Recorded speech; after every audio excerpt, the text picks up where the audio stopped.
all that baggage that we packed on this trip called life. Some of which, in our defense, we didn't pick up at the train station. It just kind of showed up, and now we're stuck moving it onto the train. It's so subtle that by the time that we're practicing it, we don't even realize that it was for our luggage, like you said, luggage. It's like all of a sudden it's like, oh, that's who I am. So going back to the question of like looking ourselves in the mirror and going like, who is that person? I mean, that's what happens. You have children and you start doing the caregiving because that's what you do as a mom, but then you kind of find yourself doing most of it. And there's a lot of negotiating, but even when they're understanding, because I have a very understanding partner, it still was a lot of pushing and a lot of like renegotiating and, arguing just to get them to take more of the load because they're not taught that that's something they're supposed to do. Right. Because they've been conditioned as well.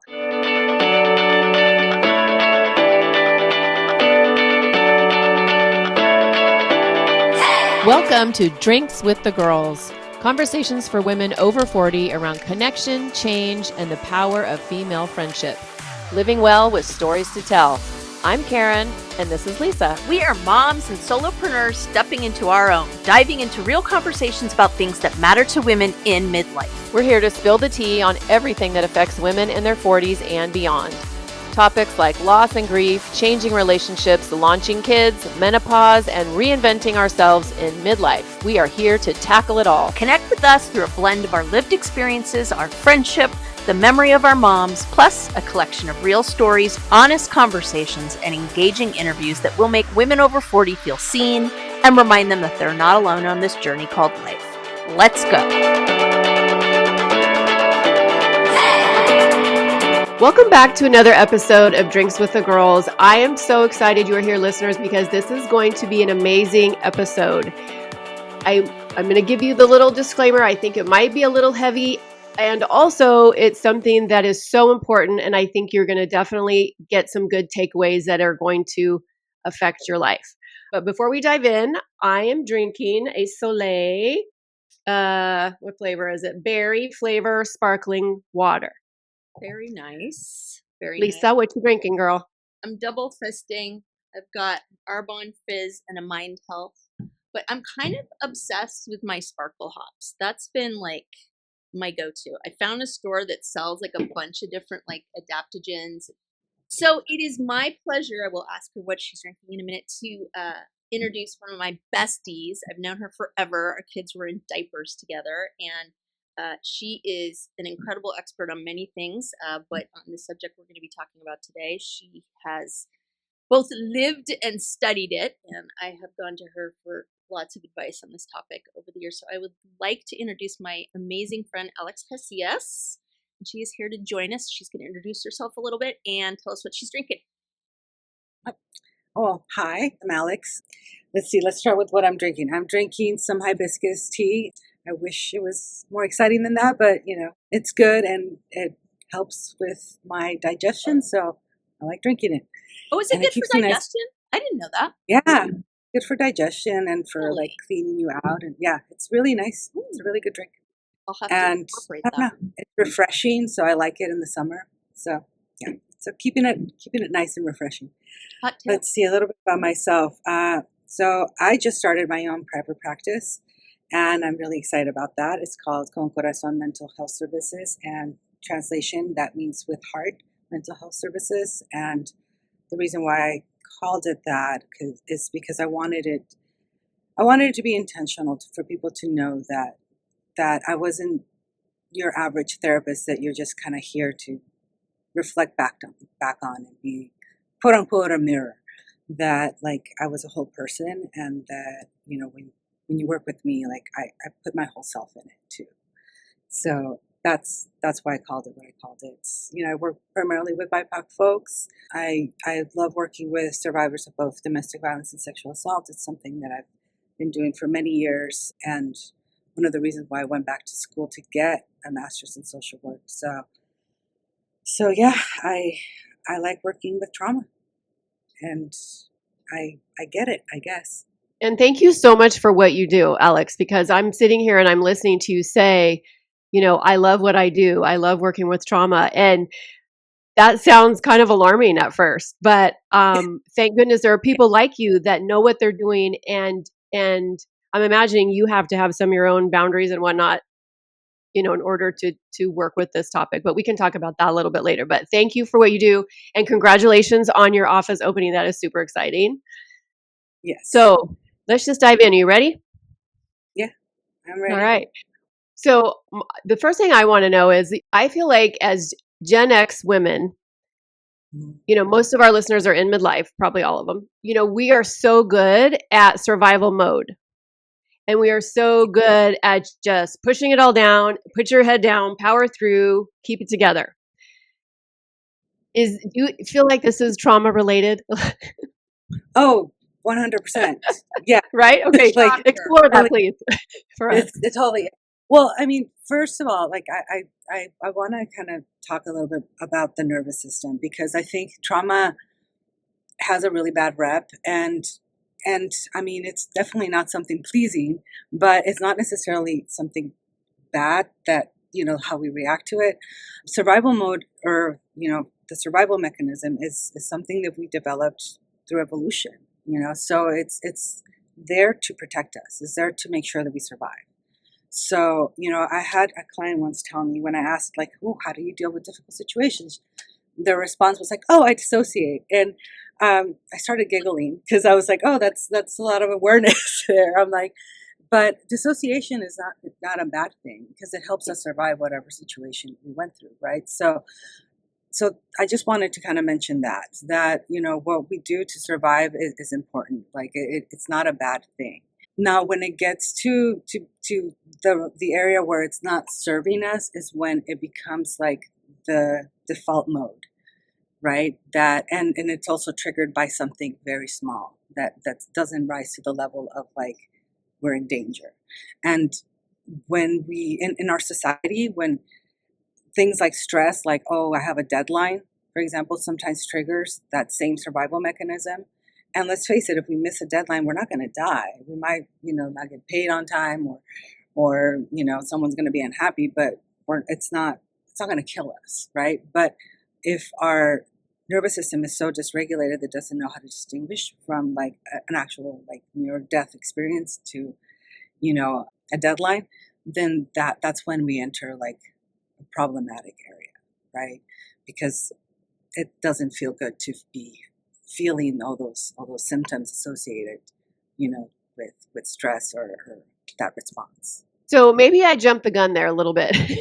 So Yeah, maybe can you give just like a basic definition of trauma? And also, I think now with the internet, with social media and stuff, you hear a lot more about like trauma responses, trauma informed, and things yes. like that. So can you just kind of touch on those things a little bit for everybody?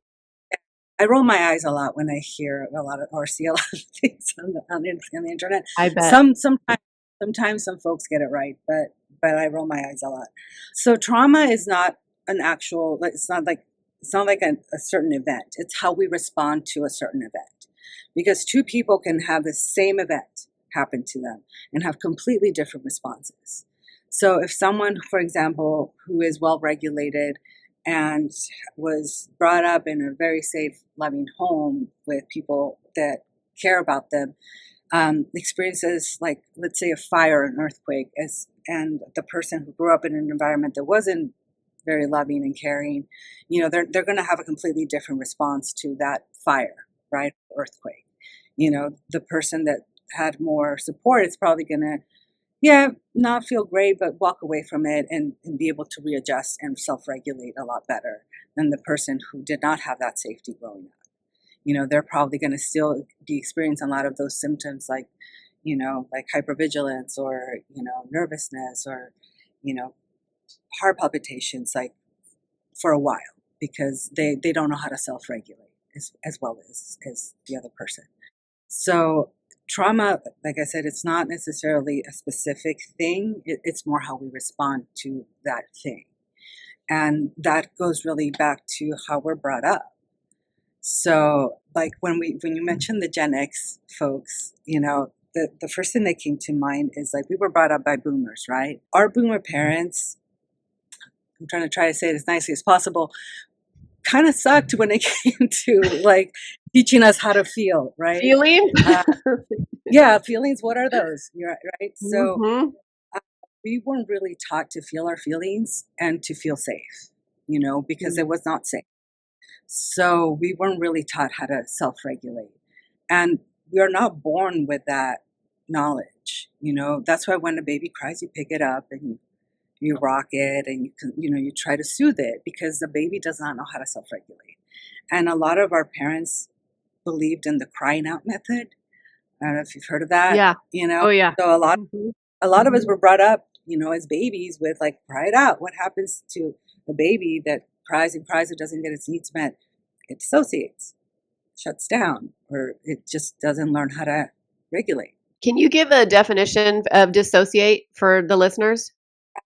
So dissociation, I've had people describe it as kind of like a dream state, or like kind of observing yourself from like a window, like looking in, and you can still see what you're doing, and you can kind of experience it, but you feel very detached from your body.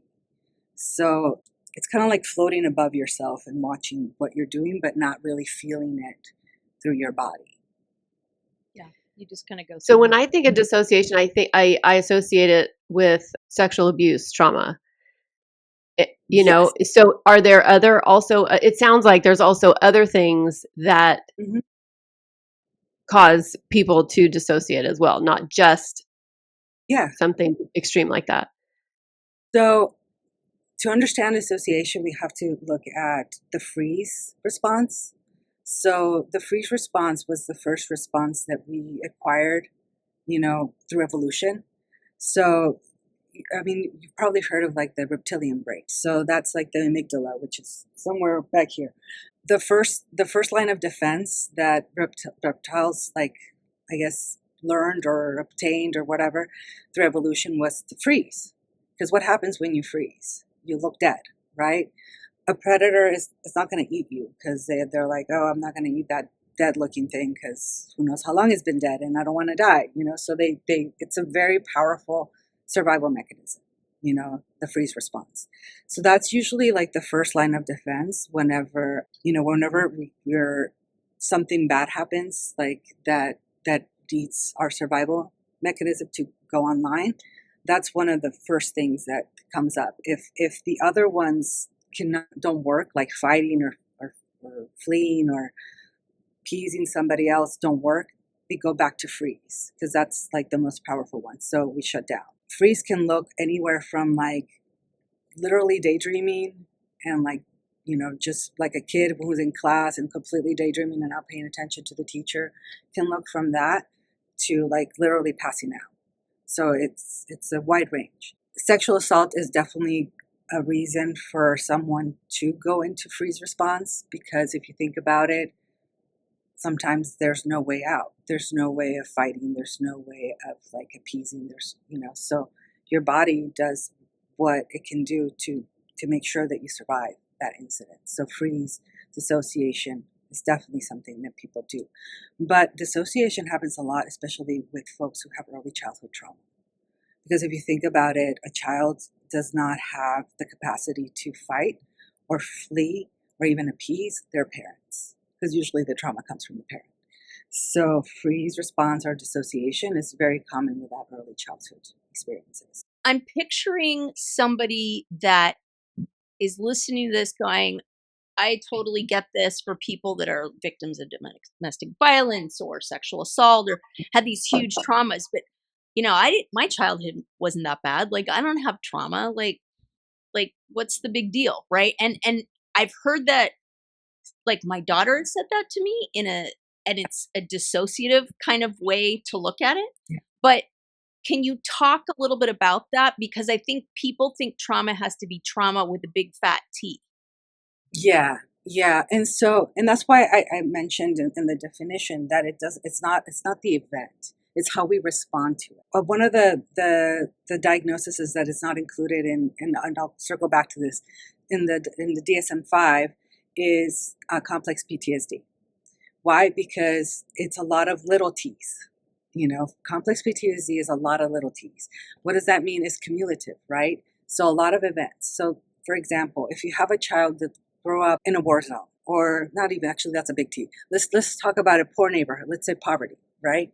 Poverty is traumatic, So if you grow up in an environment where you don't have food security, or even like housing security, so that's cumulative. It might not be like a big thing, but it's a bunch of little things that are happening. Or if you grow up in a home where your father or mother are not really available to you to support you, that they don't give you like the kind of love that you need, so it turns out to be neglectful. So it might not be like a bunch of big things, but if it's a bunch of little things, that ends up having an impact. Because if when we're talking about children, like they're not able to self-regulate. Like, that's why I wanted to mention that at the beginning. Like they need to be taught. That's why when you have like a 2-year-old that throws a tantrum, right? They start screaming and screaming, and they have a hard time like calming down, like that's why you have to kind of walk them through it, or sit with them, and try to help them calm down. Like now that I'm older and I've learned all this stuff, I realize that like timeouts are horrible for kids, right? You shouldn't really do that, because you're actually making them feel bad for they're having their big emotions, when you should kind of guide them through those big emotions until they calm down. So things like that, even though, yeah, you had supportive parents, but let's say that their discipline wasn't really good, that can cause us to not be very well regulated. So then when we experience certain stressors later on in life, we're not equipped to manage them. So Great, Alex. Now I just envision my kids, who are both in their late 20s, on the therapist's couch because of all the timeouts I put them in. My name is Karen Shatafian, and I am a shameless coffee addict and empowerment coach for women, and my love language is authenticity. My mission is helping women unapologetically design a life they're in love with. Because what the hell are we waiting for? My website, KarenShatafian.com, has all my coaching packages and free offers, like my midlife reclamation guide. In it, you'll find tools to help you decide how to create the most inspired and empowered version of yourself and your life. You can find me on Facebook and Instagram talking about ways women can show up for themselves after decades of showing up for everyone else. Join me as we throw off the shackles and live our best freaking lives. See the show notes for all the details. Cheers. So, I mean, there's just no way that we can ever be perfect parents, and hey, my kids are going to be on the therapy couch too. Like, you they have just issues. I feel like it's Do progress your if we best. don't screw them up in the way we were screwed up. Like Yeah, yeah, that to me, that's like You screw them moving up the in different evolution. ways. I Exactly. agree. That's actually what my best friend told me once, because I called her once and I was freaking out because I was like, I don't know what I'm doing. And she's like, look, Alex, just get over the fact that you're not going to screw up your kids, because you are. It's just, Yes. as long as you screwed up the way you were, you're fine. And I'm like, okay. Progress. So, yeah, Okay. progress. So back to kind of the woman that's listening to this going, well, I didn't have any big trauma. Like, what is that? Da, da, da. What would you say are some telltale signs? Because, like, for example, with my daughter, right? Like, we really had to identify like what it was. And she's like, that's trauma, right? So can you give people some like signs that might indicate that they're reacting to trauma, right? Like if a reaction is Yeah. kind of off, like can you kind of just give us a window into that? I mean, I would say if you find yourself angry all the time, having mood swings, if like little things set you off, you might want to kind of look and see what's going on there. Someone, cutting you off in traffic should not set you off. That's a small thing.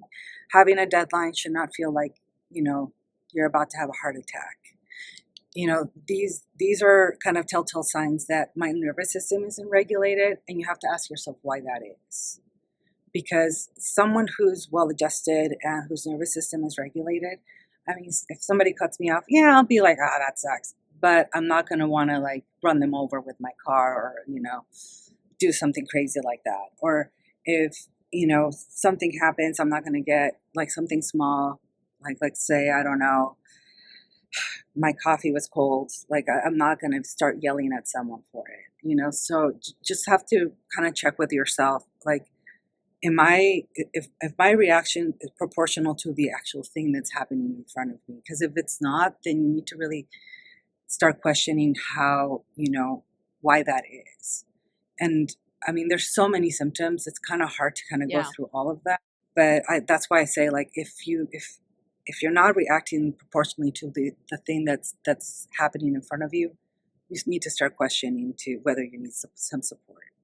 And I feel like on the whole, like generically, stereotypically, men tend to react like outwardly anger wise, Yeah, and women tend to react by disassociating and just shutting themselves up. yeah. Not in every case, but that seems to be kind of the stereotype. Although we're also a lot more anxious to women. Anxiety is really, really high with women. Anxiety and depression is like almost double than men. But I feel like those statistics are not very accurate because also men don't seek support as Yeah. often as women do, which is why we live longer. But It's true. because it's important, it's true. But yeah, there's definitely more. It's more acceptable and acceptable, quote unquote, for men to externalize it and be more aggressive than for women. And so we tend to mostly internalize it and usually comes out in anxiety and depression. So, Alex, we talk a lot about women who get to their 40s and 50s and who kind of feel like they're living somebody else's life, Yeah. or like, I work with clients and it's like they look in the mirror and they don't recognize themselves. Mhm. So, where does that loss of self come from? And is it trauma related? Oh man, well, first of all, I believe almost everything is trauma related, and I think that all of us have some sort of trauma, whether it's little t or big T, especially in our capitalist society. Just going to put that out there. Capitalist, patriarchal, all those things are bad. Um, Oh, goody. We Bad. love bashing the patriarchy. Now you're talking our language. so I think a lot of it has to do with the way society, so many things, obviously trauma, as I mentioned, but the way society views women and the expectations that it has on us. By the time we reach our 40s, most of our kids are either teenagers or older, and so we kind of have a little bit of a room to really look at ourselves in the mirror, which we didn't have before. And that's when we realize, like, oh, I've put my life on pause to take care of all these other people. Who the hell am I? And that's when a lot of things start to come out. And it doesn't help that it's also like a period in our lives where our hormones are changing. And a drop in estrogen is actually believed to affect our moods like big time, like make us more susceptible to like symptoms of depression and anxiety. So if that estrogen drop really opens a huge door. So we have all these different areas, all these different things that are going on in our life. It's like the perfect storm. Would you say? Yeah, When we get to this stage in life, there's all these things, that are like compounding on each other. And so it's no wonder we get to this point and we're just like, what is going on? Something needs to change. yeah, yeah, definitely. I mean, there's just a lot of different things that are kind of coming together, exactly that to create the perfect storm. And you know, I've definitely gone through mine. It's still going through it, and I'm really grateful because I've let go of a lot of things that no longer serve me. And I think and it depends on how you look at it. It could be a really shitty time because everything is kind of colliding and you can't find the way out, or it can be an opportunity to really let go of things that no longer serve us and to really reclaim like who we are and really like you know put that forward and get the help that we need because we can't do this by ourselves. We just can't. It's impossible. So I want to talk a little bit more about all that baggage that we packed on this trip called life. Some of which, in our defense, we didn't pick up at the train station. It just kind of showed up, and now we're stuck moving it onto the train, right? So I think of identities like we talk a lot about the good girl on this podcast, or the helper, or the achiever, right? That was me growing up. Some people never outgrow those roles, and in midlife they're going, "What the heck's going on?" So we did a big episode on that whole good girl role. What is your feeling about that, and what do you see in your practice typically as far as identities that have been forced on people that they're trying to shed, women Yeah, in particular? yeah. and for sure I see it more with women. That is very true. And I also have mostly women clients. I see a lot of like the helper and the overachiever. Definitely those are the two big ones that I see a lot. Sometimes both at the same time with the same person. A lot of that is also cultural because I do work with a lot of BIPOC folks, so there's a small nuances with different cultures, but they all kind of agree on that the women have to be either helpers or overachievers to try to kind of carve a path for themselves, a seat at the table, however you want to call it, and that there's a lot of guilt and shame attached to all those identities. So in some ways, like it's funny because a lot of people believe that that's who they are. They have a hard time like seeing that that's been kind of imposed, that it's a societal expectation. So kind of teasing those two and separating those two can be very, very difficult. And like someone like me, like the helper and also overachiever was put on me growing up. I've I've, I've let go of both, but I also realize I do enjoy helping people. It does bring me joy. I've made a very clear distinction between doing that as a profession and not necessarily doing that with like my personal life, like having a pretty strict, very straight, like good, strong boundary in my personal life, because I don't want to burn out, and I've done that before, and it's not fun. These roles that we have, that society kind of forces onto women. I don't know how else to put it. No, I mean, I don't Yeah, think I there's would a way say to so. sugarcoat it. Yeah, I was like, I could say that we choose, but no, we don't, because it's kind of put on us. Yep. It's so subtle that by the time that we're practicing it, we don't even realize that it was put on, put on our luggage, like you said, luggage. It's like all of a sudden it's like, oh, that's who I am. So, going back to the question of like looking ourselves in the mirror and going like, who is that person? I mean, that's what happens. You have children and you start doing the caregiving because that's what you do as a mom, but then you kind of find yourself doing most of it, and there's a lot of negotiating. Hopefully you have a partner that's understanding and that starts to carry some of the load, but even when they're understanding, because I have a very understanding partner, it still was a lot of pushing and a lot of like renegotiating and arguing just to get them to take more of the load, because they're not taught that that's something they're supposed to do. Right. Because they've been conditioned as well. And Yeah, so it's normal. We've talked about yeah, this before on the podcast, but I have yeah. this ongoing struggle not wanting to cook dinner every night just because I'm the Hmm. woman.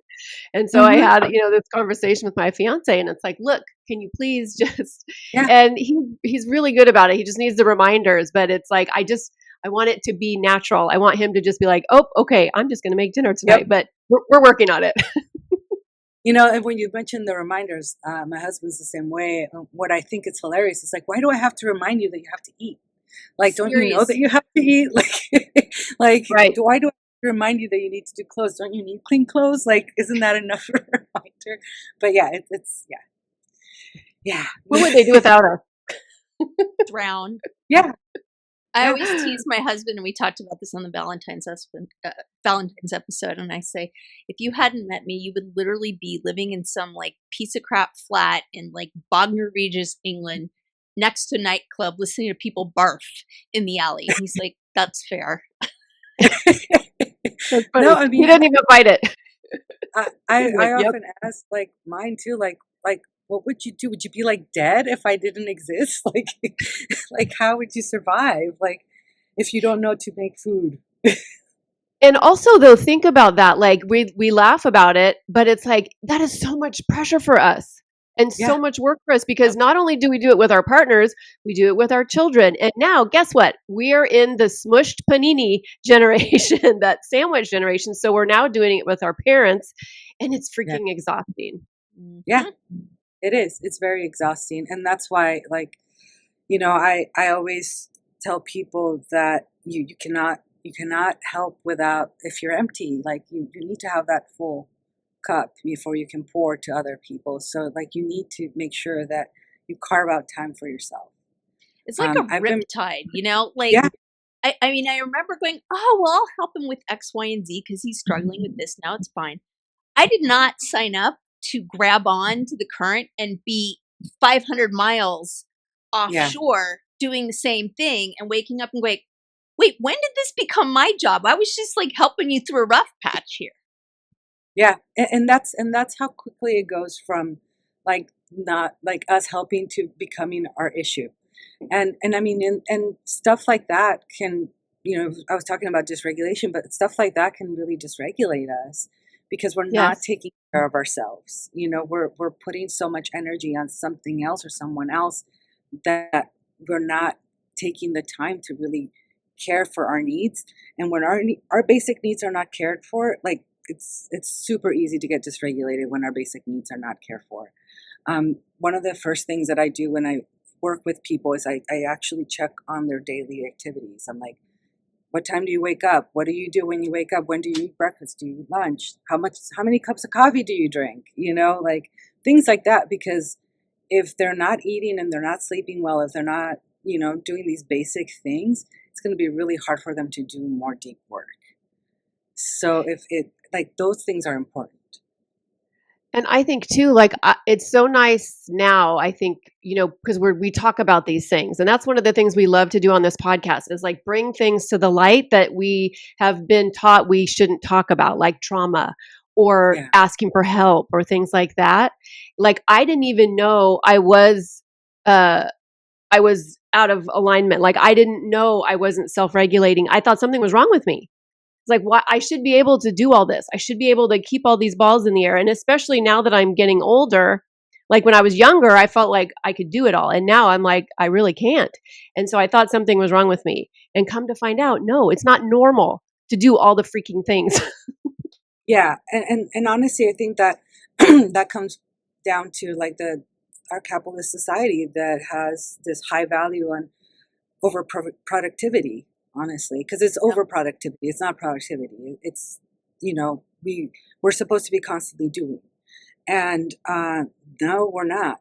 Like that's not how we evolved. That's not how our nervous system works. Rest is actually incredibly important. And when the reason why we were able to do more stuff when we were younger, it was because we also had less stuff that we were carrying. Yep. Yeah, that makes So, sense. That makes a lot of so as we get older, we're carrying more stuff, and also we're not meant to do that. So we're carrying more stuff, and we're trying to function the same way. It just doesn't doesn't add up. So well, can it's you that. talk to can you Go talk ahead. to that woman right now though, because I feel like we have a lot of women exactly like that listening to this podcast. Yeah, Can you let them know like what are like if they're listening to this and they're nodding their head and they're like, "Oh my gosh, yes, that's me." What are some steps that they can take? Because it's you can't just like wake up and be a different person because we are literally unhooking from, or decades of, this conditioning. So what are some tips or what are some strategies or tools that they can do to kind of, you know, get out of this over productivity mode? Does yeah. that make It's sense? hard. It's first of all, I think you need to start questioning your surroundings and get curious and really ask yourself, like, am I where I want to be? Like, is this the life that I want for myself? Because if we don't start to get curious, then we're not going to be able to enact any sort of change. So really asking ourselves, like, is this what I want? Right. Um, and being open to trying different things. Because I mean, there's no one. I don't want to say that there's this one path that you have to take to get better from trauma or to better your life in general. Because I believe everybody is different and they might resonate with certain different kinds of treatment or just lifestyles. So, but really asking and being honest with yourself if this is really what you want. And if the answer is no, then really being brave and taking different steps because you're not going to get better by doing the same things. You're really going to have to step outside that box that you've been living in and doing things differently. And And that takes courage, and it can be also really scary. But you also don't have to do it alone. There's therapists, there's body workers, there's so many priests. I mean, you can go in any direction that you think fits you. And even in therapy, we have many different kinds of therapy that help people through these difficult things. There's not just one type. So I think it's mostly just being honest with yourself, and being like, is this where I want to be? And just getting curious and exploring, and once again asking those questions and being brave enough to take those steps. So I feel like I want to ask this question now. I was going to ask it later, but you and I have talked about this idea of generational trauma, right? Like Uh, trauma that's inherited, right? yeah, So, and what I mean by that is not like trauma that you specifically witnessed. mhm. It's literally like trauma that has been basically embedded in our DNA, and it's a very new field. There's Yeah. not, as much known about it, but I remember you and I talking about that, and me being like, "Holy crap! Like that is crazy," and it explains so much. Can you talk a little bit about that? The difference between, like, for lack of a better word, like present trauma and what that Yeah. concept is? So intergenerational trauma. I mean, they've done a lot of studies. Like, I'm going to mention one, which I think answers your question. There was a study done with the grandchildren of survivors of the Holocaust, right? So the grandchildren were never, part of the Holocaust. They had no experiences with that whatsoever.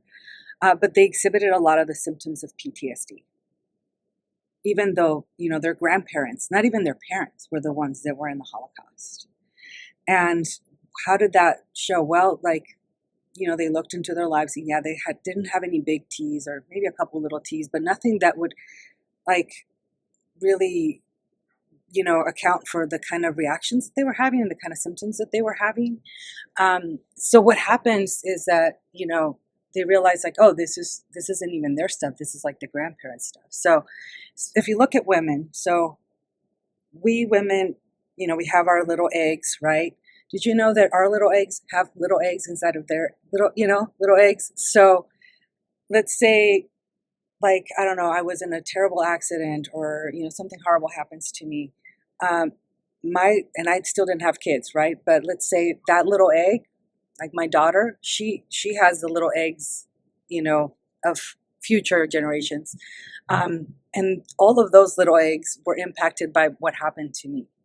Like, our DNA actually gets changed, and it's an evolutionary, like, adaptive mechanism. Because if you think about it, like, you want that future little egg to know that, to be careful with that train or whatever caused my accident, right? So it was done, evolutionary to protect us, but it can also, like, cause us harm, especially if that threat is no longer there. So is that So it's sorry to interrupt, but I just want to make sure I yeah, understand. So were you saying that that specific type of trauma is really only from people that were born biologically female than no, people that were born no. male? Okay, so explain that a little No, but what I'm saying is that it is a woman we're already carrying, like the next generation and the next generation. So we're carrying like two generations. But no, it can be either male or female. But obviously with female, because of that X chromosome, it can be perpetuated a little bit more. So, but going back to the trauma, just how we also, like, I guess, pass down the trauma, we can also pass down resilience. So I also wanted to bring that up, because resilience is also very, very important as the other piece of trauma. So the way that I see resilience is like, okay, so you had something bad happen to you, but you survived it. That's resilience, right? And we need to always remember that when there's that bad thing, there's always that good thing that brought us out of that. And because we're here, right? So just how we can inherit trauma, we can also inherit resilience. and it's passed down to both male and female. And there's more studies being done on it, and so we're learning more. Hey there, I'm Lisa Corachella McDowell, your midlife Pacific Northwest princess, here to guide you in the art of next leveling your life. I'm passionate about women's health and wellness in midlife, especially for moms parenting kids with unique needs like I do. I truly believe we can learn, grow, advocate, and care for the planet while taking care of ourselves and our families. And I'd love to help you do the same. And I'm beyond excited to tell you about my membership for maxed out mamas just like me, the Empowered Parent Collective. It's a space for parents to confidently advocate for their kids, build inclusive communities, educate themselves, and find balance and support along the way. To find out more about the Empowered Parent Collective, my classes, wellness offerings, parenting tips, advocacy resources, and exclusive Drinks with the Girls goodies, head to nextlevellifewithlisa.com. Let's survive and thrive in the messy middle together. Trauma can have serious effects on our brain and our brain chemistry, especially when you experience it in a very early age, when your brain is a little bit more neuroplastic. Although I do want to say our brain is always neuroplastic until we die, which is good news, because just how things can get bad, things can get better, and that's why we can heal, right? So it's just it's a delicate little play between like the trauma traits or trauma symptoms that you can get, but also the resiliency. I want to kind of go back a little bit to what we were talking about earlier when Lisa was asking about the different identities or the different roles. What are some survival strategies that kids develop when they're younger and they go through big T, little t, they develop survival strategies or like these inherited beliefs that we carry with us, throughout our life? Can you give some examples of some of those Yeah. and how they might show up for adult women? Yeah. So with little kids, you have to look at it this way. They are not strong. They're not powerful. They're usually on the powerless side. So, and small. So they have limited survival against options, right?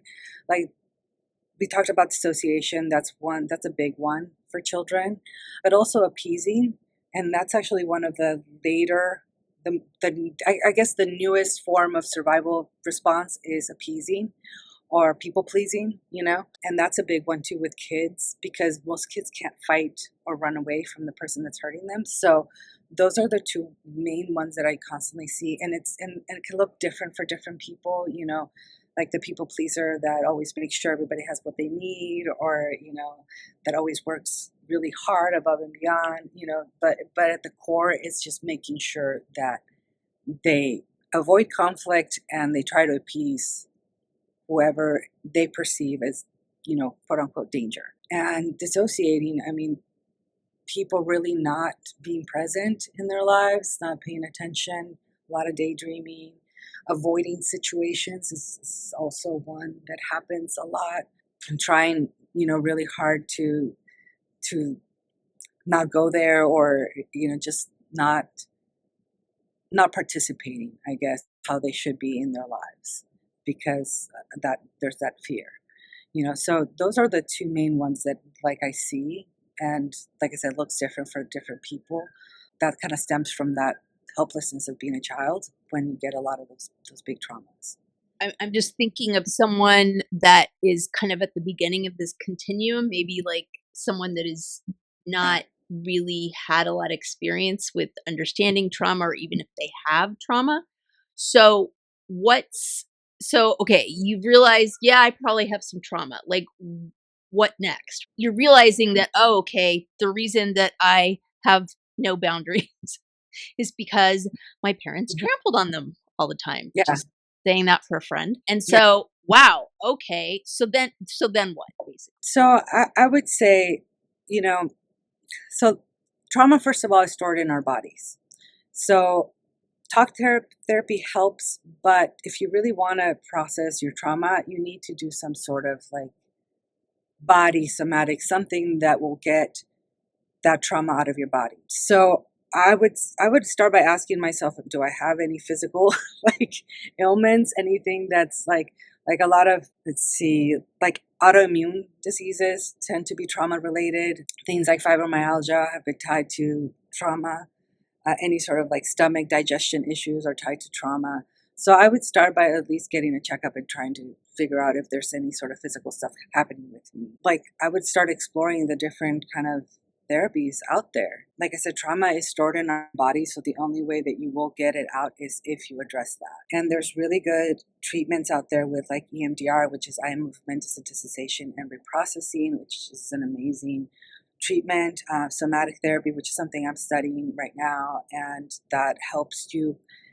What somatic does is it helps you finish the trauma response, because a lot of us don't finish it, so it gets stuck in our bodies, and we keep repeating the pattern over and over and over and over again because we didn't end it. So somatic therapy focuses on that and helps you like kind of finish that. I mean, talk therapy helps too, but I would say if you're going to go through the therapy and talk therapy route, make sure that your therapist is very well versed on how trauma works and how it gets stored in the body, and that there's someone that's going to at least create space for you to feel those things and not just talk about them. Because if you're just going to talk about your trauma, nothing's going to change. You need to feel it in order for it to process and for your brain to make those connections. Because when a traumatic situation happens to you, your brain literally disconnects from your body. So that's why it gets stored in the body. And so when you're trying to process it, you need to connect the brain and the body to help it process. So you need to do your homework and really find someone that works for you, and also someone that you can feel safe with and that you relate with. Because if you don't, you're not going to get very far. Okay, quick pause. Have we talked about the Pod Squad lately? Oh, the Pod Squad. You mean our email list /VIP lounge /digital wine club? Exactly.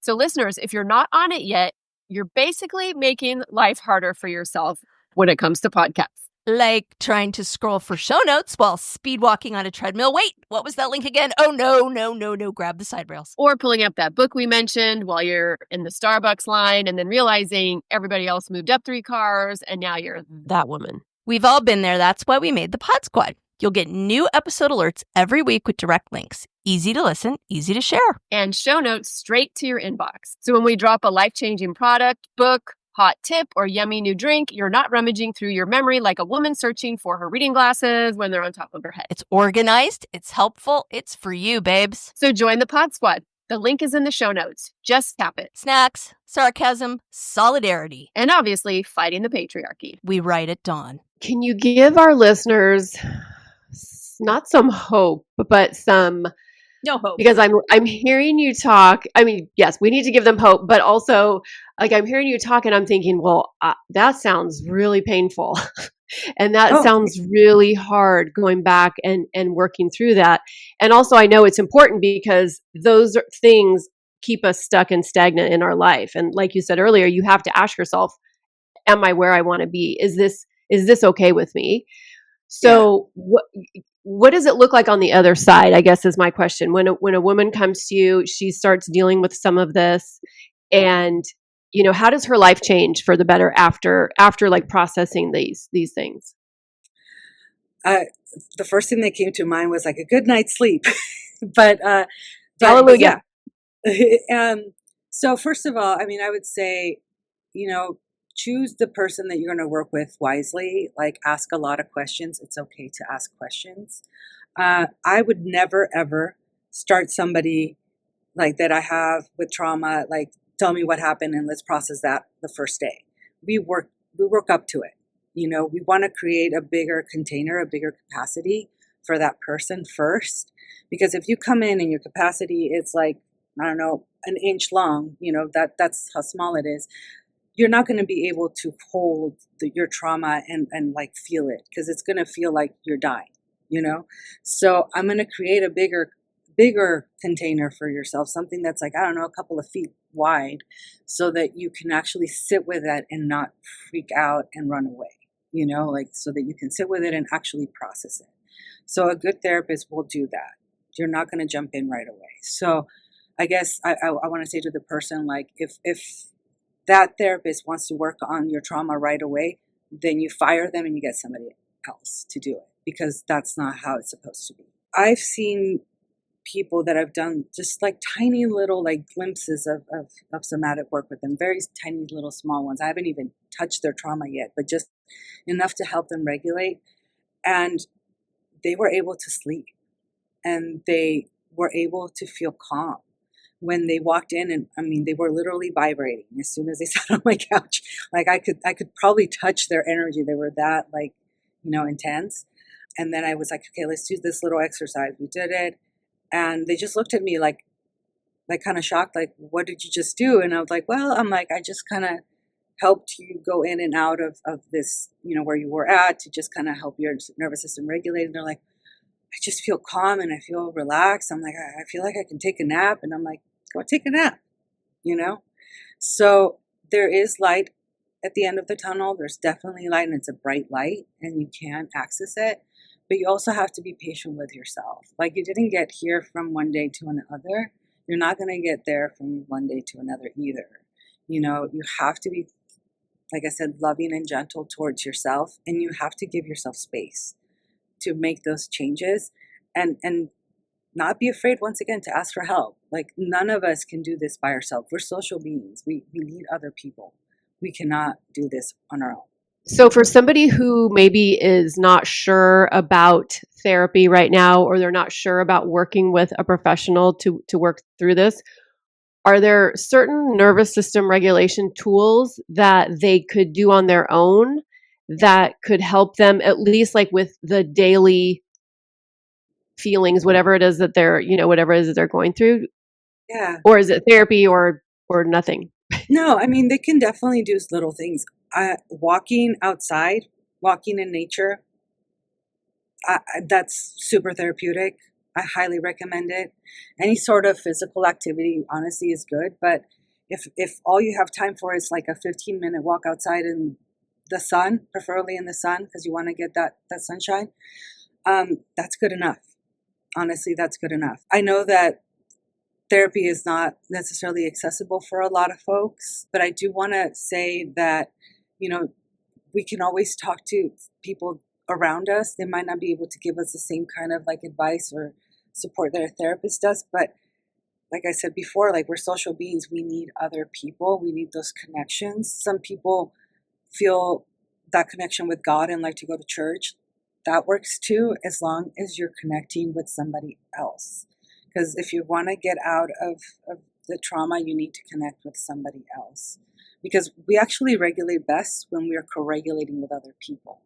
And some of the things that I do with folks is actually teach them that by co-regulating with them. So that's how we learn best. That's how we should have learned as babies. So that's a good way to start. But even, like I said, just going outside, some physical activity, those are things that will make us feel better. Eating your meals, believe it or not, having breakfast, lunch, and dinner, like, can help you be more present and can make it so that your nervous system is not feeling like it's in danger. Because when you skip a meal, your body thinks you're starving it, and so any single little thing will set it off. So just having your regular meals, like, I've had people's nervous system regulate like a good chunk just by them having their 3 regular meals and a couple snacks a day, because they're not starving and their body is not like freaking out every 2 seconds. Caffeine intake, I would say stop drinking caffeine after noon, like, because you want to get a good night's sleep. A good night's sleep, and by that I mean like you fall asleep and you kind of stay asleep for at least, I don't know, 6 to 8 hours at least, can also really improve our like emotional regulation and our mood, etc. So there's a lot of little things like that you can do that doesn't require like, going to therapy. But like I mentioned before, if you want to process that trauma, you are going to need some guidance. And therapists we're one branch, but there's also body workers. There's other folks out there that do like spiritual guides, whatever, you like, that can help you through it. But I will say this, and I and I hate having to say it because I know a lot of people don't like it, but you do have to feel it. You have to go through it if you want to get out the other end. There's no Yeah. shortcut. But I think the difference is a trained professional can help you safely feel and Correct. process Yes. it. And that's the issue. Like one of the big problems my husband had is Yeah. this therapist was doing EMDR with him and was like opening him up to all this like trauma and was not doing a very good job. And you know this, Alex, we talked about this, Like was closing not them up. doing sewing him back up Yeah. afterwards. And he had a major Yeah. episode, which I won't really get into the details on, but that's what triggered it. Yeah. So Yeah. it's not like you can just like open up this can of worms and just Yeah. say, here we go, right? It needs to be someone that leads you through it safely because you're almost, the way I kind of, at least I've experienced it, is you're almost being taught to Yeah. reassociate in a Yeah. way that serves you better. Yeah. Yeah. Yeah. And I think that's why, I always tell people to ask a lot of questions if they are going to go the therapy route. Don't feel bad that you're asking too many questions because first of all, if it's a therapist that is, professional, knows what they're doing, they're going to welcome the questions. I've never been offended because people ask me too many questions. If anything, I enjoy it.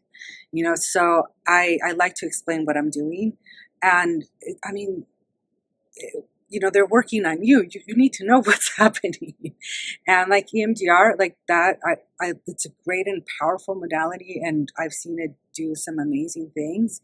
But yes, like you said, Lisa, if they don't close you up, you're sending someone out there like raw, so the person needs to know, like the therapist needs to do a really good job of closing that person up before they send them out. It's And almost re-traumatizing, or is that it, too strong? yeah, no, it can definitely be re-traumatizing. That's why you have to be really careful and you have to make sure that you create that container first for the client so that they have the capacity to hold that. Yep. Because Yeah. if you do it when their container is like really tiny, they're not going to be able to hold these big traumas, which is why they're traumatized to begin with. Right. So you need to create a bigger capacity so that they're able to relive that with more tools and more knowledge and the capacity to heal. There is hope. I guess that's what I wanted to just make sure that there is hope. Yeah. We like to end all of our episodes with takeaways so our listeners can walk away with 1, 2, 3, actionable things or maybe an aha moment. So, Alex, what are a couple of things that you really want to make sure that our listeners walk away from this episode with? Yeah, that there's people out there that really care about, about you and helping you through this, and that are not going to shame you or not going to make you feel bad because of what you've lived. And it's, they're out there. You just have to find them. Like I love my job. Like I really love my job. And it's something that I chose to do because yes, I have my own trauma and I've worked through my trauma. And when I learned that people could heal, not only did it become my goal, but it was something that I wanted to make sure that I could bring to other people. So there's a lot of us out there that are very passionate about what we do. And, we want to see people get better because it's just beautiful to see that. It really is. So there is help out there. And, don't ever be afraid to ask questions,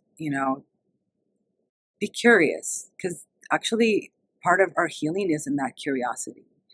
And it's okay to let go of things that no longer serve us. I know it's scary to learn new things and to try different things, but you never know what you're going to find. And I don't know, I've always been pleasantly surprised with everything that I found. And I think, I think you'll agree with this. You opening your own practice was a way for you to like honor your own trauma and set your own boundaries and make this space good for you because you saw that, you were seeing, I remember talking, you were like, I'm seeing way too many clients, like the boundaries are getting softer and there's a lot of reasons why you did this, but I think that was a big motivator. I mean, correct me if I'm Yeah. wrong, but Yeah, it was. And also, creating a space that was very intentional because I wanted like the way, I mean, you saw my office, the way I decorate everything, I put a lot of thought into it because I was like, if it doesn't feel safe for me, it's not going to feel safe for my client. And I want them to come in here, feel safe, feel cozy, like I'm giving them a big giant hug, so that's what I created. Because I mean, I had a really nice office before where I worked at a group practice, but it wasn't me. And for me, I know other therapists do a really good job of separating themselves from their clients. I can't do that. Like, I bring myself into the room because it's hard for me to separate who I am from what I'm doing.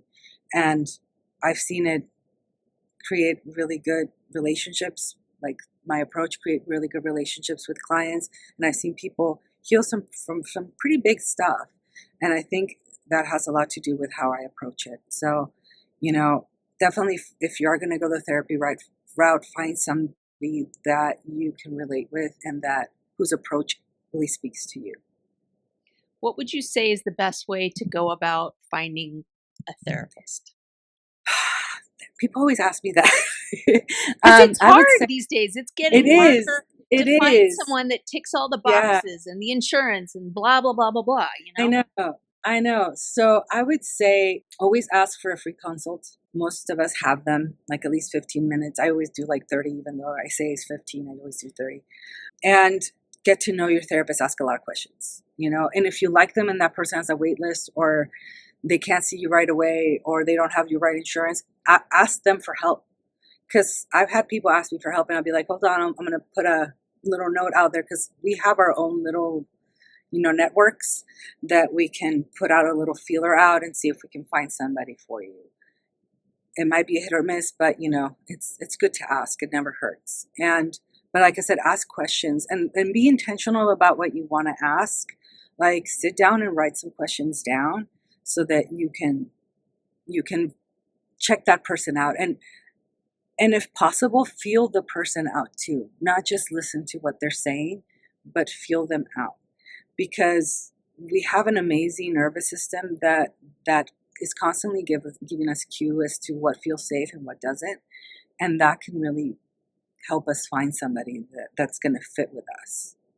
Yeah, I think I personally think the Psychology Today website is really good for Yeah. getting just people that you feel like, that it'll tell you like what insurance they take, it'll tell you what modalities they use, like what their training is, what their specialty is. And I remember when I was looking for my current therapist, I got some advice from someone. I was like, "Oh, yeah, there's wait lists." And she was like, "No, no, no, no. That's a good thing. Number one, don't be afraid because Yeah. a wait list doesn't mean like no." And she said also, it means they're good.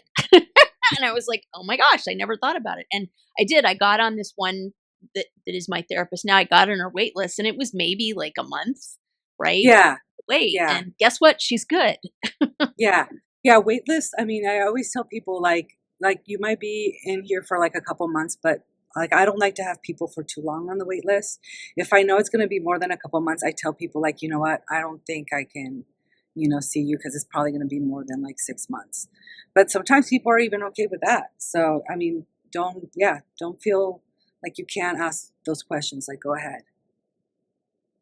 I think also, and this is, kind of touchy because not everybody wants to admit that they're looking for help, but I know I got some of my best professionals, therapists, when I just asked people, friends and people that I knew for a personal referral. Yeah. But yeah, not everybody wants to like broadcast it that they're looking for somebody necessarily, but I love what you said about, just ask all the questions and be discerning. Like, it's okay if you meet with somebody and it's not a fit. Like, you don't vibe. It's okay because Yeah. you want to vibe with the person. Like, you want to feel Yeah. safe with them. You want to feel like they can help you. And Yeah. if you have weird what feelings, listen to that, right? Yeah, it's important that you listen to that, because if you're gonna heal, you need that space to do it and that person to do it. And if you're not vibing with them, if you're not feeling safe, there's not gonna be room for that healing. I also tell people, give it at least a couple of months, like 3 months. You might feel a little guarded, so it's hard for you to really sense the situation when you're guarded. So give it a couple months just to kind of get to know that, at least three. But after 3 months, if you're like, okay, I'm not really vibing with the person, okay, then you can even ask them like, hey, can you help me find somebody else? Like I tell people I don't hold you hostage. If you don't want to work with me, like that's totally fine. And I don't mind helping people find somebody else.